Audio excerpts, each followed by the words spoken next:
البتہ یہ ہے کہ اس واقعے کی جو یادگار ہے اس میں کوئی شک نہیں ہے کہ اس نے مسلمانوں میں سے ایک گروہ کے دل میں قربانی اور شہادت کا جذبہ بہت پیدا کیا، اس میں کوئی شک نہیں۔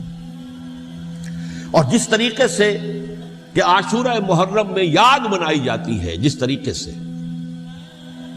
اس نے اہل تشیع کے اندر قربانی کا جذبہ بے انتہا پیدا کر دیا، اگرچہ وہ جذبہ بروئے کار نہیں آتا، اس لیے کہ ان کے ہاں یہ عقیدہ ہے، یہ طے ہے کہ جب تک حضرت مہدی ظاہر نہیں ہوں گے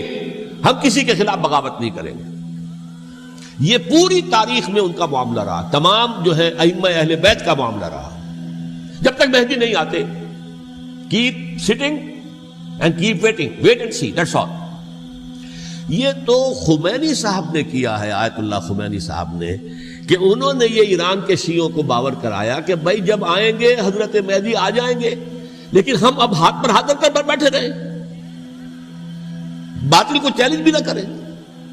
ہمیں کچھ تو کرنا چاہیے، وہ ہاتھ پاؤں ہلانے چاہیے، اور کچھ نہیں تو مہدی کا راستہ جو ہے صاف کرنا چاہیے، تمہید کرنی چاہیے، ان کے راستہ ہموار کیا جائے۔ تو یہ ان کی بڑی عظمت ہے آیت اللہ خمینی صاحب کی کہ اہل تشیع ایران کے جو ہے ان سے انہوں نے یہ بات منوا لی کہ ہم بالکل انرٹ نہیں بیٹھے رہیں گے، بلکہ اب انہیں نائب امام قرار دے کر اور ولایت فقیہ کے فلسفے کے حوالے سے، یہ دو چیزیں ان کی جو ہیں بنیادی فلسفے کی ہیں، وہ اس وقت میرا موضوع نہیں ہے، انہوں نے عوام کو ایسا کھڑا کیا ہے کہ 20,000 سے لے کر 30,000 کے درمیان انسانوں نے جانیں دے دی، عورتوں کے جلوس نکلے،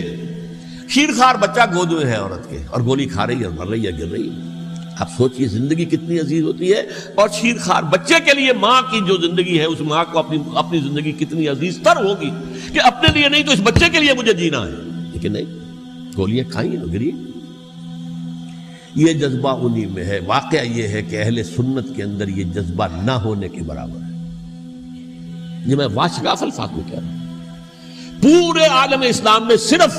شیعہ ایران ایسا نکلا ہے کہ جس نے بادشاہت کا خاتمہ کیا،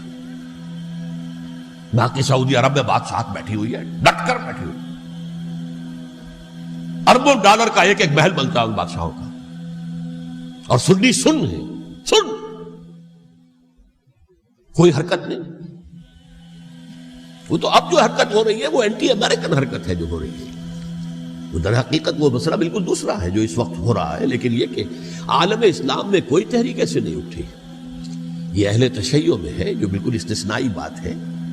کہ انہوں نے جو ہے ایک ایسا بادشاہ جس کو کہا جاتا تھا کہ اس کا جو اسلحہ خانہ ہے وہ ایشیا میں سب سے بڑا اسلحہ خانہ ہے، جو 2500 سالہ پرانی جو ایک عظمت تھی ایران کی، اس کو دوبارہ تازہ اور زندہ کرنا چاہتا تھا۔